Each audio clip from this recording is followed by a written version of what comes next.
మన సాయి కుటుంబ సభ్యులందరికీ నమస్కారం అండి. ఎలా ఉన్నారు, ఏం చేస్తున్నారు? మీ అందరూ కూడా సంతోషంగా, క్షేమంగా, ఆరోగ్యంగా ఉండాలని, సాయినాథుని యొక్క ఆశీస్సులు మనపై ఎప్పుడు ఉండాలని మనస్ఫూర్తిగా ఆ సాయిని వేడుకుంటూ ఈ రోజు వీడియోను మొదలు పెడుతున్నాను. ఇక ఈ రోజు వీడియోలో బాబా గారు మనకు తెలియజేయబోయేటటువంటి సందేశం ఏమిటి అంటే, నీ కోసమే వచ్చినటువంటి ఈ శుభవార్తను తప్పకుండా విని తెలుసుకో. నమ్మకంతో ఈ సాయి మాటలను ఆలకించిన తరువాత నీ మనసు తప్పకుండా ప్రశాంతంగా ఉంటుంది. కాబట్టి ఏమరపాటుగా ఉండకుండా ఈ సాయి మాటలను ఆలకించమ్మా అంటున్నారు బాబా గారు. మరి ఈ సందేశంలో ఉన్నటువంటి పరమార్థం ఏమిటో తప్పకుండా తెలుసుకుందామండి. అంతకన్నా ముందు మన ఛానల్ కనుక కొత్తగా ఎవరైనా చూస్తున్నట్లయితే ఛానల్ ను సబ్స్క్రైబ్ చేసుకుని, వీడియో కనుక నచ్చినట్లయితే లైక్ చేయడం మాత్రం మర్చిపోకండి ఫ్రెండ్స్. ఇక బాబా గారి సందేశం గురించి తెలుసుకుందాం. ఎప్పుడూ ఊహించని విధంగా, కనీ విని ఎరుగని విధంగా నీ జీవితం మారబోతుంది. నీ ఎదురు చూపులు ఫలించబోతున్నాయి. కేవలం నీ బిడ్డల కోసం మాత్రమే నీ జీవితాన్ని గడుపుతూ ఉంటున్నావు కదూ. అన్ని బాధలను భరిస్తూ ఎవరికీ చెప్పుకోలేక, చెప్పుకుంటే వారి వద్ద చులకనా భావం ఏర్పడుతుందనేటటువంటి ఉద్దేశంతో ఏమీ చేయలేకపోతున్నావు. భారమైనటువంటి జీవితాన్ని గడుపుతున్నావు. బాబా, అసలు ఈ జీవితమే నాకొద్దు, నా ఆనందాలను, సంతోషాలను అన్నిటినీ దూరం చేశావుగా, ఇక ఈ జీవితానికి అర్థం అనేది కూడా లేకుండా నన్ను విగత జీవిగా బ్రతుకుతూ ఉండమని చెప్పి శపించావు. కేవలం నా బిడ్డల కోసం ఈ జీవితాన్ని కొనసాగిస్తున్నాను. నాకసలు దేని మీద ఆశ అంటూ లేదు. వారి భవిష్యత్తునైనా నా జీవితంలా కాకుండా ఒక అర్థవంతంగా, అందంగా ఉండేలా చూడు స్వామి అని అడుగుతున్నావు. పూర్వ జన్మల పాపకర్మల మూలంగా నువ్వు దుర్భరమైనటువంటి జీవితాన్ని గడపవలసి వచ్చింది, కాదనడం లేదు. ఎన్నో రకాలుగా నలిగిపోయావు. ప్రతి క్షణం కుమిలిపోతుంటున్నావు. చింతించవద్దు, ఎక్కువగా ఆలోచించవద్దు. జరిగిపోయిన వాటి గురించి ఆలోచిస్తూ ఇంకా ఎక్కువగా నిన్ను నువ్వు బాధ పెట్టుకోవద్దు. జరిగిందంతా ఒక పీడకలగా మర్చిపో. నువ్వు ఇంకా ఎన్నో మంచి మంచి రోజులను చూడబోతున్నావు. మర్చిపోవద్దు. ఇంతటితోనే నీ జీవితం ముగిసిపోయిందని చెప్పి ఎప్పుడూ నిరాశ చెందవద్దు. అలాంటి భ్రమతో ఉండవద్దు. కష్టాలు, కన్నీరు ఎవరికీ శాశ్వతంగా నిలిచిపోవు కదా. ఏదైనా సరే వచ్చిన దారే తిరిగి వెళ్లిపోతాయి. అవి మనతో ఉన్న క్షణంలోనే మనల్ని ఎక్కువగా నిరాశకు గురిచేసేలా చేస్తాయి. మనల్ని ఏ పని చేయకుండా అవి అడ్డుతెరగా నిలబడి ఉంటాయి. వాటిని చూసి నువ్వెంతైతే భయపడుతూ ఉంటావో అవి కూడా అంతే భయపెట్టాలని చూస్తాయి. ఏది జరిగినా విధిరాత వలనే అని తెలుసుకో. అంతా నీ మంచి కోసమే జరిగిందని భావించు. కొన్ని నువ్వు ఊహించని విధంగా మార్పులు చోటు చేసుకోబోతున్నాయి. కాబట్టి అంతలోనే నీ జీవితం ముగిసిపోయిందని నిర్ధారణకు రావద్దు. ముందు జరగబోయే మార్పులు, మంచి మంచి క్షణాలు అవన్నీ నీకు తెలియదు కదా. కేవలం సర్వాంతర్యామి అయినటువంటి ఈ సాయికి మాత్రమే తెలుసు.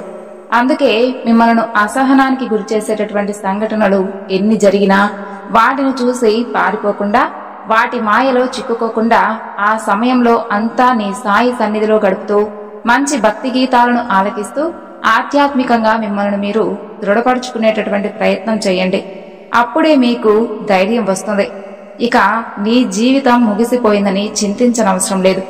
రాబోయే రోజులు అన్నీ నీకు అనుకూలంగా మారి నిన్ను ఆశ్చర్యానికి గురిచేసే విధంగా ఈ సాయి ఎన్నో మార్పులను తీసుకురాబోతున్నాడు. మంచి మంచి శుభవార్తలను నువ్వు వినేటటువంటి గొప్ప రోజు వస్తుంది. అవి నువ్వు తప్పకుండా తెలుసుకునే తీరుతావు. నాకు నువ్వు, నీ బిడ్డలు వేరా? నువ్వు వారి గురించి అంతగా నాకు చెప్పనవసరం లేదు, అలాగే బాధపడనవసరం లేదు. నీ ఆశలన్నీ వారి కోసమే అని నాకు తెలియదా? వారి జీవితం అంతా మొత్తం చదివినటువంటి ఈ సాయికి వారి భవిష్యత్తు గురించి నువ్వు గుర్తు చేస్తావా? వారి గురించి నువ్వేమీ దుఃఖించనవసరం లేదు. అలాగే అదే పనిగా ఎక్కువగా ఆలోచించనవసరం లేదు. వారికి మంచి భవిష్యత్తునే అందిస్తాను. అలాగే వారికి నా పూర్తి సహాయం కూడా ఉంటుంది. ఇప్పటి నుండి వారికి అన్ని విలువలను తెలిసేలా వారికి తప్పకుండా తెలియపరచు. నువ్వు వారికి ఆస్తులే ఇవ్వకపోయినా ఎలాంటి బాధ లేదు. కానీ మంచి సంస్కారాన్ని ఇవ్వడంలో మాత్రం నీ పాత్ర ఎక్కువగా ఉంటుందని మర్చిపోవద్దు. నీ మనసుకు వచ్చినటువంటి కష్టాన్ని ఎవరికీ చెప్పుకోలేనప్పుడు నీ సాయి ముందు కూర్చొని చెప్పు. నేనన్నీ ఆలకిస్తూ ఉంటానుగా, వాటికి తప్పకుండా ఏదో ఒక పరిష్కారం చూపిస్తాను. దిగులుతో ఆరోగ్యం సైతం పాడు చేసుకుంటూ ఉంటున్నావు. సమయానికి కాస్త తిండి, నిద్ర కూడా అలవాటు చేసుకుంటూ ఉండు. ప్రతిరోజు ఈ సాయి విభూతిని ధరించడం మర్చిపోవద్దు. అలాగే నీ బిడ్డలకు కూడా అలవాటుగా మార్చు. వారి జీవితాన్ని చూసి మురిసిపోయేటటువంటి క్షణాలు రాబోతున్నాయి. అన్నీ స్థిరంగా సమకూర్చేటటువంటి బాధ్యత ఈ సాయిది. నా బాధంతా కేవలం నీ గురించే.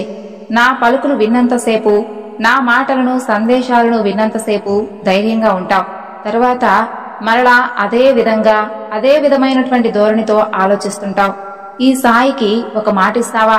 ఇక ఎన్నడూ నీ కంట కన్నీరు వృధాగా చేయనని చెప్పి ఇప్పుడే ఈ క్షణమే మాటివ్వు. నీ చెయ్యి పట్టుకొని నీ గమ్యానికి నిన్ను తప్పకుండా చేరుస్తాను. నువ్వు సిద్ధంగా ఉండు. నమ్మకంతో సిద్ధంగా ఉంటే చాలు. తప్పకుండా నువ్వు ఊహించని రీతిగా నీ గమ్యాన్ని నువ్వు చేరుకునేలా చేస్తాను. నువ్వు చేయవలసిందల్లా నాకు పూర్తి శరణాగతి అవడం మాత్రమే. అంతకు మించి నువ్వేమీ చేయనవసరం లేదు. నువ్వు చేసే పనిలో అశ్రద్ధ చూపకుండా పనినే దైవంగా భావిస్తూ ఉంటున్నావు. ప్రతినిత్యము భగవంతుని ఎదుట కన్నీరు కారుస్తూ ఉన్నావు. నీకు ఎదురుగా నిలుచున్నటువంటి సమస్యలను గుర్తు తెచ్చుకుంటూ ప్రతినిత్యము విశ్రాంతి లేకుండా శ్రమిస్తూ ఉన్నావు. గడిచిపోయినటువంటి రోజులను మరలా గుర్తు తెచ్చుకుంటూ ఎక్కువగా ఆలోచించవద్దు. క్షణక్షణం నువ్వు దుఃఖిస్తూ ఉంటే నిన్ను నేను చూడలేకపోతున్నాను, తట్టుకోలేకపోతున్నాను. అలా నువ్వు దుఃఖిస్తూ ఉంటే అవి తీవ్రంగా మిమ్మల్ని బాధించాలి అనే చూస్తుంటాయి.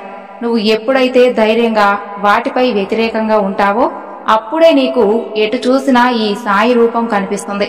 అలా కనిపించిన క్షణం నీకొక అద్భుతమైనటువంటి అనుభూతి కలిగి తప్పకుండా ధైర్యం కలుగుతుంది. కాబట్టి నీ మనసుకు ఏవైతే ప్రశాంతంగా అనిపిస్తాయో అలాంటి పనులు చేస్తూ జరిగిన దాని గురించి ఆలోచించకుండా ఉండు అంటున్నాను. నా లీలలను మననం చేసుకుంటూ భక్తి గీతాలను వింటూ ఉండు. నేను నీ తండ్రిని, నీ సకల మంచి చెడులు నేనే చూసుకునేటటువంటి దైవాన్ని. ఈ ఊదిని నిత్యం ధరిస్తూ ఉండమ్మా. నెమ్మదిగా నీ మనసు కుదుట పడుతుంది. ఒక గొప్ప శుభవార్త నీవు వినబోతున్నావు. ఆ శుభవార్త విన్న తర్వాత నీ జీవితం తప్పకుండా మారబోతుంది. అలాగే నీ కుటుంబానికి కూడా అది ఒక గొప్ప వార్తగా నిలిచిపోతుంది.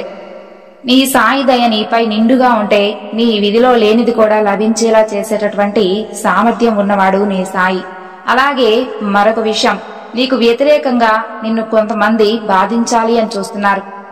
అలాంటి వారిని సైతం నువ్వు ఏమీ చేయనవసరం లేదు. అలాగే వారి గురించి ఆలోచించనవసరం లేదు. నీ సాయి నిరంతరం నిన్ను రక్షిస్తాడు, కాపాడుకుంటాడు అనే నమ్మకంతో ప్రశాంతంగా ఉండు. ఎవరి తప్పులు వారిని తప్పకుండా తెలుసుకుని బాధించేటటువంటి రోజులు వస్తాయి. సంతోషంగా నీ కుటుంబంతో గడపాలని ఈ సాయి నీ నుండి కోరుకుంటున్నాడు. సో విన్నారు కదండి ఈరోజు బాబాగారి సందేశం. ఈ సందేశం మీ అందరికీ నచ్చింది అనుకుంటున్నాను. నచ్చితే తప్పకుండా మరికొంతమందికి షేర్ చేయండి. మరొక చక్కని బాబాగారి సందేశంతో మళ్ళా కలుసుకుందాం. అంతవరకు నమస్కారం. ఓం సాయిరాం. సర్వే జనా సుఖినో భవంతు.